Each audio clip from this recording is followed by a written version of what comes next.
Здравейте, вълшебни! В този хубав петъчен майски следобед се включвам на живо, за да ви разкажа каква е астрологичната картина, която ни очаква през май месец. Така че, както знаете, слушайте внимателно. Няма да повтарям. Ще се опитам наистина да бъда максимално бърза.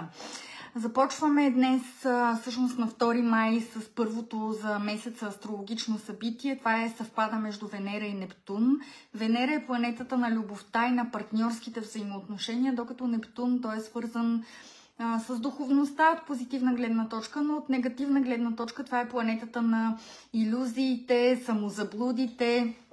Така че, когато Венера е в съвпад с Нептун, ние слагаме розовите очила по отношение на връзките, важните партньорства в нашия живот и е възможно да приписваме на партньорите в живота си качества, които не е ясно дали хората наистина притежават или ние така по някакъв начин ги окичваме с тях, издигаме ги на пиедестал в собствените си представи. Така че просто трябва да бъдем внимателни за тази динамика, защото в момента не виждаме обективно, реалистично хората около себе си. Казва се, че Нептун работи като машина за сценичен пушек и точно когато на сцената включат тази машина, знаете как определени части от действието не се виждат ясно, така че това е нещо, което в момента работи във връзка с така важните партньорства в нашия живот. От позитивна гледна точка, тъй като най-малкото общо кратно между Венера и Нептун са визуалните изкуства, творчеството, вдъхновението. Не случайно тризъбеца, който е символа на Нептун, прилича на антена от съвременна гледна точка. И аз така често казвам в тези астровидеа, че Нептун е нашата антена за получаване на някакви послания от духовния свят, така че в съвпад с Венера това може да бъде някакво творческо вдъхновение, което да ни споходи, особено ако обичате да рисувате за удоволствие. Хубаво е в близките дни, докато този съвпад все още е активен, да отделите време за такъв тип творчески занимания. В момента същевременно се намираме в така рядък период в годината, няколко дневен период, в който няма никакви ретроградни планети, но той приключва на 4 май в неделя, когато Плутон ще стане ретрограден, така че в тази кратка пауза между ретроградията можем така да си вземем въздух, да отдъхнем, да си отпочинем по някакъв начин от по-високо интензивната енергия, с която така или иначе минаха първите месеци от годината и така до средата на април. Знаете, че имаше от бързо подвижните планети различни ретроградни, така, които се редуваха. Така или иначе от бавно подвижните планети целогодишно нещо е ретроградно. Тоест, скъпи приятели, не се притеснявайте, когато има ретроградни планети. Нормалното е да има, т.е. това, което не е нормално е да няма, както е в момента. И наистина това са редки и кратки периоди. Плутон, който съответно в неделя след обед около 3:30 ще обърне хода си, е планетата, която отговаря за психологията, психоанализата, ровенето в дълбините на нашата собствена душа и той ще бъде до октомври месец ретрограден, така че всяка година, горе-долу през половината време, той се движи назад, с което така стимулира ретроспекцията, обръщането навътре към нас самите, преработването на някакви психични травми и блокажи, но така или иначе това е някакъв постоянен процес, който върви при нас, независимо дали го осъзнаваме или не го осъзнаваме. Смисъла на това да знаем, че Плутон е ретрограден е наистина съзнателно да работим с психични блокажи, които така може би са стигнали в светлината на съзнанието на този етап от нашия живот. Това може да става с помощта на психотерапевт, може да става с водене на дневник, с редовно практикуване на йога, с медитиране. Като цяло нужно е някакво време за себеанализ, време в което ние просто да наблюдаваме какво се случва в мислите ни. Като една от ключовите думи за Плутон е трансформация. Така че целта е, когато ние забелязваме някакви негативни модели в себе си, дали мисловни, дали поведенчески модели, изобщо някакви кофти страни на собствения ни характер, съзнателно да ги преработваме, за да се превръщаме в нова и по-добра версия на себе си, защото пък от позитивна гледна точка Плутон е планетата на личностното развитие.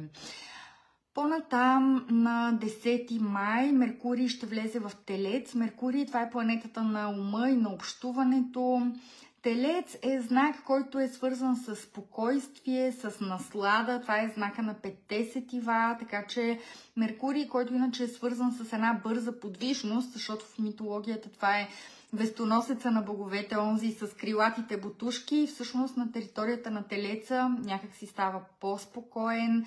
Кръстоската между енергията на Меркурий и Телец е свързана с способност за продължително извършване на интелектуален труд, с по-добра памет, с дори някаква хармония в отношенията, защото все пак Телеца е знак, който е свързан с меката дипломатична енергия на Венера, така че едни около 3 седмици напред ще от 10 май съответно, приблизително до към края на месеца, ще имаме тази по-спокойна ментална енергия, плюс способност да се обърнем към връзката с природата, реално от периода на Телеца, в който се намираме, защото може би знаете, че в момента Слънцето включително се движи на територията на Телеца. Той отговаря именно за това, за способността да се радваме на уж малките неща в живота, грабейки така с пълни шепи от сладката страна на живота.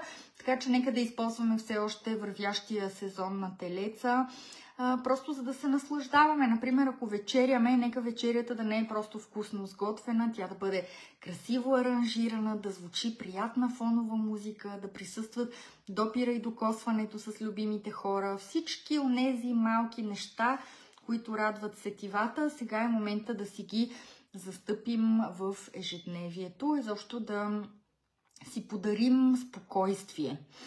На 12 май ще бъде пълнолунието в Скорпион. То настъпва след обед в 4 часа и 55 минути. Скорпион, това е знака на Плутон, за който преди малко ви разказвах. Т.е. това е знака на психологията, психоанализата, личностното развитие и преработването на собствените недостатъци. Пълнолунието съответно е пика на лунната енергия в даден знак, така че, тъй като Скорпион е един от силно емоционалните знаци, с такова пълнолуние, възможно е около средата на месеца да минаваме през някакви по-интензивни емоции. В двете крайности Скорпиона е малко така на Ботевия принцип, че човек силно люби и силно мрази и няма средно положение, така че просто ще наблюдаваме при всеки един от нас как ще се проявява това нещо, като всъщност пълнолунието в Скорпион е прекрасно отново за работа над себе си, защото Скорпиона като знак в митологията е свързан с Хадес, който е бога на подземното царство. Подземното царство е метафората наистина за дълбините на нашата душа. И в подземното царство бродят някакви сенки, някакви тъмни части от нас самите, които ние поради една или друга причина отказваме да погледнем. Може да ни е страх от тях, може да не харесваме тези черти от себе си. Така че пълнолунието в Скорпион хвърля светлина върху сенчестата страна на нашите души, където всъщност светлината ни помага да интегрираме тези кътчета обратно към видимата, осъзнатата част на нашата личност. И това изглежда точно както ако в една тъмна стая има едно въже навито на роло в ъгъла. В мрака може то да ни се струва като змия, да е нещо, което ни плаши, но всъщност когато светнем лампата, виждаме, че няма нищо страшно. Така че идеята е от своите сенчести страни да си вземем енергията обратно, те да не ни притесняват, за да можем съответно да ползваме тази енергия за някакви по-градивни цели. На 17 май Слънцето ще направи съвпад с планетата Уран. Уран отговаря за две неща, даже 3 бих казала.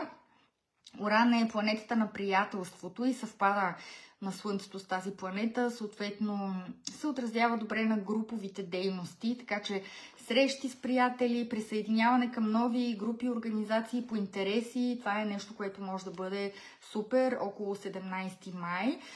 Същевременно Уран е планетата на разнообразието, така че това е като един призив от Вселената към нас да внесем доза свежест, нещо ново, интересно, различно в живота си, да опитаме нещо, което до момента не сме опитвали, може би като някаква дейност. И също така редно е да отбележа, че Уран управлява нервната система в човешкото тяло, а Слънцето, когато съвпада с определена планета, просто увеличава нейната енергия, така че не е изключено около 17 май за някои хора това да бъде момент свързан с повишено нервно напрежение. И какво се прави в такива случаи, скъпи приятели? Заземяваме се. Точно както ако в сградната инсталация има повече електричество, всъщност знаете, че всички сгради имат заземяване, за да може да се отведе това ненужно електричество, така че събуваме се на бос крак и ходим навън по земята. Този съвпад се случва именно в сезона на Телеца, който е първия знак свързан с природата, така че ходенето на бос крак, особено в момента, е силно препоръчително. По-натам на 20 май Слънцето ще влезе на територията на знака Близнаци, така един от най-интелектуалните, любознателни, комуникативни, социално ориентирани знаци в зодиака, където съответно следващият един месец ще се движи централното светило на нашата система, увеличавайки тази енергия на интелекта. В периода на Близнаци прекрасно е да ходим на концерти, театри, изложби, срещи с приятели, т.е. помислете всеки един от вас какво за вас е социален живот и по какъв начин вие бихте могли да подобрите вашия социален живот. Също има ли нещо, което бихте искали да учите, защото генерално това е период, който е свързан с повишен глад за нови знания, нещото, от което трябва да се пазим в тази част от годината е тенденция към разпиляване на мисловната енергия поради прекалена любознателност, защото в сезона на Близнаци ума става като пеперуда, която прехвърча от цвят на цвят, просто защото има твърде много неща, които са ни интересни и се получава така, че от тук нещо да прочетем, от там нещо да гледаме и накрая никъде не се задълбочаваме достатъчно, така че стои риска от повърхностност. Ако учите нещо ново, опитайте се да бъдете малко по-фокусирани. Все пак самото движение на Меркурий в Телец, както разбрахте, подпомага това. И също така Близнаци е един от знаците, които са свързани с създаване на нови контакти. Така че ако учите нещо в присъствен формат, това би било супер, защото по този начин ще бъдете в среда с съмишленици, хора, които споделят някакъв ваш интерес. Част от тези хора могат да се превръщат във вашите най-добри приятели, други пък могат да се окажат много ценни служебни контакти, така че ползвайте периода на Близнаци, наистина, за да активирате социалната страна на живота. На 24 май, точно за празника на българската писменост, Меркурий, планетата на комуникацията и на писмеността, на писменото слово изобщо, ще направи съвпад с Уран.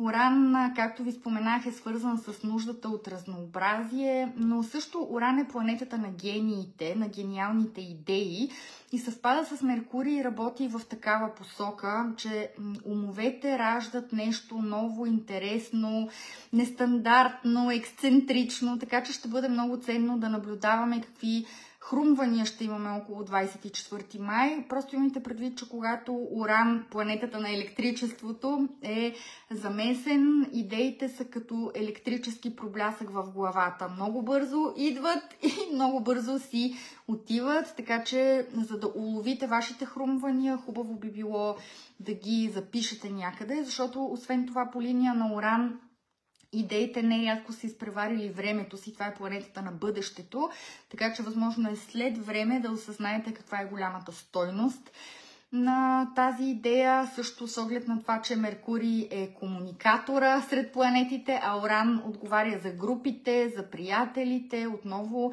един прекрасен момент от месеца, който да използваме за срещи с приятели и за хора, с които ние получаваме удовлетворяваща интелектуална стимулация. Тоест идеята не е просто да прекараме време с едни хора.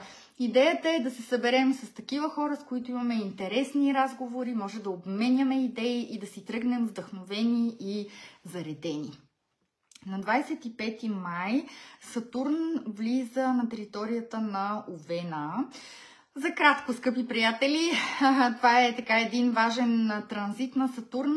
За кратко, образно казано, Сатурн е бавно подвижна планета. Той престоява около 2 години и половина в даден знак, като сега това влизане в Овен ще бъде до началото на септември и ще бъде нещо като трейлър. Какво представлява периода на Сатурн в Овен? Като съответно началото на септември Сатурн тъй като той междувременно ще стане ретрограден, в началото на септември ще се върне обратно на територията на знака Риби и ще излезе трайно от Риби някъде през февруари 26-та година, когато съответно си започва вече дългия му престой на територията на Овена. Така че от края на този месец до началото на септември ще можем да вкусим какво е планетата на реда, дисциплината, упорството и постоянството пред лицето на трудностите, да се движи на територията на така дори агресивния Овен, защото да не забравяме, че Овен е под управлението на Марс, който е бога на войната, но също така Овен е първия знак в зодиака, новото начало, рестартирането на процесите под някаква форма. Същевременно Сатурн, когато транзитира през определен знак, той е като инспектор, който идва на проверка по темите, които съответния знак управлява в нашия живот. Овен е свързан с имиджа, с начина, по който ние позиционираме себе си навън пред света, какъв публичен образ бихме искали да си изградим, или социална маска, както се казва на езика на психологията, как искаме другите хора да ни възприемат. Така че от май до септември хубаво е съвсем съзнателно да шлифоваме имиджа си. Това може да минава през някакви корекции във външния вид, прическата, стила на обличане, поведението, но може да бъде свързано така и с някакви мисловни нагласи. Така че наблюдавайте, помислете за себе си какво бихте искали да коригирате в имиджово отношение. Като все пак, тъй като Овен е знака на Аза, Сатурн е дисциплината, аз смятам, че за всички нас това е един добър период, в който да работим за по-добра самодисциплина и това е нещо, което може да минава през спорта, защото Овен е един от най-атлетичните знаци в зодиака, който е свързан с фитнеса, с високоинтензивни силови тренировки, така че ако до сега ви е мързяло и сте отлагали спорта, ето ви един транзит, който може да ви помогне да имате едно по-дисциплинирано отношение към себе си по тази тема. На 26 май Меркурий ще влезе в Близнаци, т.е. ето кратичък му беше престоя на територията на Телеца от 10 май до първия час на 26, защото реално от 1 часа през нощта вече ще бъде на територията на Близнаци, което просто ще подкрепи сезона на Близнаци, който на следващия ден, 27 май, ще бъде така още по-засилен, тъй като тогава ще бъде новолунието в Близнаци, което настъпва в 3 часа и 2 минути през нощта на 27. Така че след като Слънцето на 20 влезе на този знак, ето още два важни транзита, като за финал на месеца Слънцето и Меркурий ще направят съвпад на територията на Близнаци, така че определено завършваме месеца на силно близнашка вълна. И в този ред на мисли, скъпи приятели, имам двучасова онлайн лекция на тема Близнаци на моя сайт mimidoncheva.bg в онлайн курсове. Там ще намерите Астроприключения Близнаци. В тези 2 часа надълго и на широко ви запознавам с характеристиките на зодиакалния знак Близнаци и давам конкретни практически упражнения, с които можете да интегрирате енергията на Близнаци в живота си, защото в личния хороскоп на всеки един от нас присъстват и 12-те зодиакални знака. Това означава, че Близнаци по всяка вероятност управлява някаква сфера от вашия живот. И по време на Астроприключението ще получите включително инструкции как да си направите лична астрологична карта, за да може да видите Близнаци, коя част от вашия живот управлява. А в самата лекция ще научите как да отключите енергията на този зодиакален знак конкретно в тази сфера от вашия живот, за да можете да вземете максимума от нея. Така че препоръчвам ви втората половина на месец май да изгледате тази лекция. Сега след лайфа, за да ви улесня, ще пусна линк в коментар отдолу под видеото, директно към самата лекция.